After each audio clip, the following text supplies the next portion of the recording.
Praise the Lord, loving people of God. Have a blessed, peaceful and wonderful day ahead. My dear friends, जैसा कि अभी हमने good Friday और Easter celebrate किया है और कल जब मैं पर्सनल प्रेयर कर रही थी, वचन पर मनन कर रही थी, तो अचानक ही एक वचन मेरे मन में आया और अपनी प्रेयर खत्म करने के बाद मैंने बाइबल स्टडी की जो मेरे पास बुक हैं और भी मेरे पास हैं वचनों की किताबें, उनको लिया और पवित्र आत्मा की अगुवाई से मैंने इस वचन पर एक मैसेज तैयार किया है और जो कि मैं आज आपके साथ शेयर करना चाहती हूँ और मैं विश्वास करती हूँ ये वचन आपके लिए और हम सब के लिए आशीष का कारण होगा। और ये वचन हमें 1 Corinthians chapter 15 verse 55 में मिलेगा। हे मृत्यु तेरी जय कहाँ रही, हे मृत्यु तेरा डंक कहाँ रहा।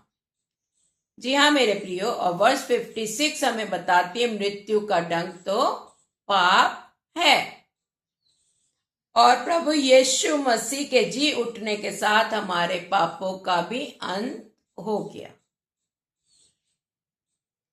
और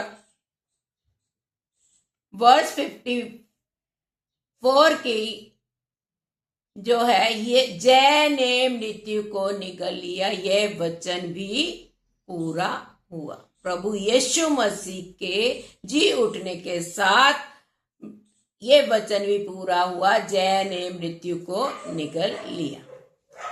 माय डियर फ्रेंड्स, इस वचन पर मेडिटेट करने से पहले मेरा आपसे और खुद से एक क्वेश्चन है कि जैसा कि हम सब जानते हैं कि यीशु ने मृत्यु को हरा कर पुनरुत्थान प्राप्त किया और उसके साथ ही हमें भी हर बंधन, हर बीमारी, हर चिंता, हर हार पर विजय दे दी है।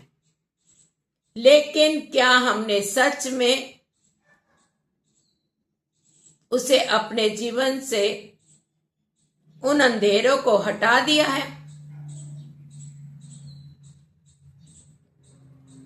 हमने क्या उन अंधेरों को अपने जीवन से इस जीत के साथ हटा दिया है? ये एक बड़ा क्वेश्चन है। वो अंधेरे, वो रुकावटें, वो फिक्र, वो चिंताएं, वो स्ट्रगलिंग्स, वो स्टम्बलिंग स्टोन्स, हर्डल्स, ऑब्स्टेकल्स जो हमारी स्पिरिचुअल ब्लेसिंग्स, हमारे पीस, हमारे रिलेशनशिप, हमारी जॉब्स, हमारे बिजनेस, हमारी सक्सेस, न्यू अपॉर्चुनिटीज और ब्रेक थ्रूज और प्रॉस्पेरिटी के बीच में खड़े होते हैं, उनको क्या हमने हटा दिया है? और जैसे वो कौन सी चीजें? घमंड, ईर्ष्या, नफरत, गुस्सा, लालच, चिंता, डर, शक, डबल माइंडेड, जो कि हमारे अंदर, हमें अंदर से कब्र के पत्थर के समान रोकते हैं परमेश्वर की नजदीकी में जाने से। तो क्या हमने उन पत्थरों को अपने हृदयों से, अपने मन मस्तिष्क से हटा दिया है? या फिर इस बार भी गुड फ्राइडे, ईस्टर के बाद फिर से वही पुरानी जिंदगी, वही पुराना रूटीन, वही चिंताएं, वही सोच लेकर वापस जी रहे हैं? जैसे हम कभी भी वेकेशंस में जाते हैं और बाद में फिर आकर back to work, back to daily routine, same life start हो जाती है। तो क्या आज गुड फ्राइडे और ईस्टर मनाने के बाद फिर हम पिछली जिंदगी में पहुंच गए या फिर हमारे अंदर कुछ बदलाव आया है, हमारा ट्रांसफॉर्मेशन हुआ है कि नहीं? और पवित्र शास्त्र हमें याद दिलाता है, जो कि हमें 2 Corinthians chapter 5 verses 17 और 18 में मिलेगी। 2 Corinthians chapter 5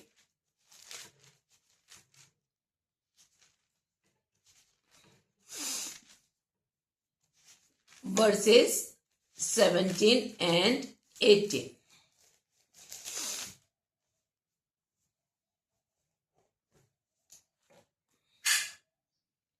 इसलिए यदि कोई मसीह में है तो वो नई सृष्टि है, पुरानी बातें बीत गई,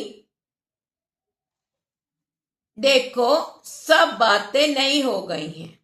ये सब बातें परमेश्वर की ओर से हैं, जिसने मसीह के द्वारा अपने साथ हमारा मेल मिलाप करा लिया और मेल मिलाप की सेवा हमें सौंप दी है। तो आज ये सवाल है कि उसने तो सब कुछ नया कर दिया है और हमारा मेल मिलाप परमेश्वर से भी कर दिया है। तो आज ये सवाल यह नहीं है कि यीशु जी उठा है या नहीं, यीशु जी उठा है या नहीं, ये सवाल नहीं है, बल्कि आज ये सवाल है कि क्या आप और हम उसके साथ जी उठे हैं कि नहीं।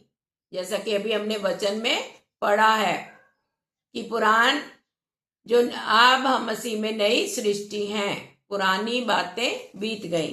तो सवाल आज ये है, यीशु तो जीवित हुआ ही है, क्या हम जीवित हुए हैं या नहीं? क्या हम सच में कह सकते हैं आज मैं हल्का महसूस कर रहा हूं या कर रही हूं, क्योंकि मेरे अंदर का पत्थर हट चुका है, मेरे अंदर का पत्थर हट चुका है और मैं यीशु के साथ एक नया जीवन, जयवंत जीवन जी रही हूं या जी रहा हूं। और इसी बीच में यीशु का एक और वायदा याद आता है, जो कि जॉन 14 वर्स 18 में यीशु ने कहा, मैं तुम्हें अनाथ नहीं छोड़ूंगा, मैं तुम्हारे पास आता हूं। और उसने पूरा भी किया, उसने पूरा भी किया। ये वचन यीशु ने अपने चेलों से कहा था क्रूसिफिकेशन से पहले, कि उसे मालूम था समय आ गया है। उसने कहा था मैं अब तुम्हारे बीच नहीं रहूंगा, लेकिन मैं वापस आता हूं और दुनिया मुझे नहीं देखेगी, तुम मुझे देखोगे। और वो उनके साथ रहा, उन्हें सबसे पहले दिखाई दिया और वो वचन हमारे जीवनों में भी उसने पूरा किया है। वो आज भी इस वक्त भी हमारे साथ है। तो फिर मेरे प्रियो, कैसा डर, कैसी चिंता, कैसी निराशा, कैसा शक, कैसा बंधन, क्या कुछ भी हमें उसके प्रेम से अलग कर सकता है? नहीं, कभी नहीं। यीशु हमें कभी अकेला नहीं छोड़ते। उन्होंने हमें अपने अटल वायदे के अनुसार चारों ओर से हमें घेर रखा है।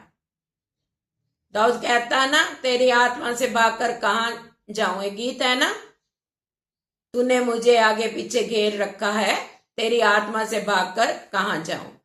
तो वो जिंदा है और आज भी हमारे साथ चल रहा है, क्योंकि जब हम सच में पुनर्जीवित होते हैं तो हम सिर्फ कहते नहीं हैं, बल्कि हम जीतते हैं। काय में जीते हैं? विक्ट्री, हीलिंग और ब्रेक थ्रूज में जीते हैं। उसने सब कुछ हमें दे दिया है। और फिर हम अथॉरिटी से घोषणा करते हैं कि हे मृत्यु तेरा डंक कहां, हे मृत्यु तेरा डंक कहां। माय डियर फ्रेंड्स, अगर आप विश्वास करते हैं और मेरे इस वचन से सहमत हैं, तो जो अथॉरिटी प्रभु यीशु मसीह ने हमें दी है, उसी अथॉरिटी से आज मेरे साथ यह डिक्लेयर कीजिए, यह घोषणा कीजिए, मेरे जीवन में, मेरे घर में यीशु की जीत प्रकट हो गई है। मेरे जीवन में, मेरे घर में, मेरे परिवार में यीशु की जीत प्रकट हो गई है। और हर वो नेगेटिव सोच का पैटर्न, हर वो पत्थर जो मेरे और मेरी आशीषों के बीच में था, हटा दिया गया है। हर नेगेटिव सोच का पैटर्न हटा दिया गया है। अब मैं विजय में जीऊंगी या जीऊंगा, क्योंकि यीशु जिंदा है और हम भी उसके साथ जीवंत हैं।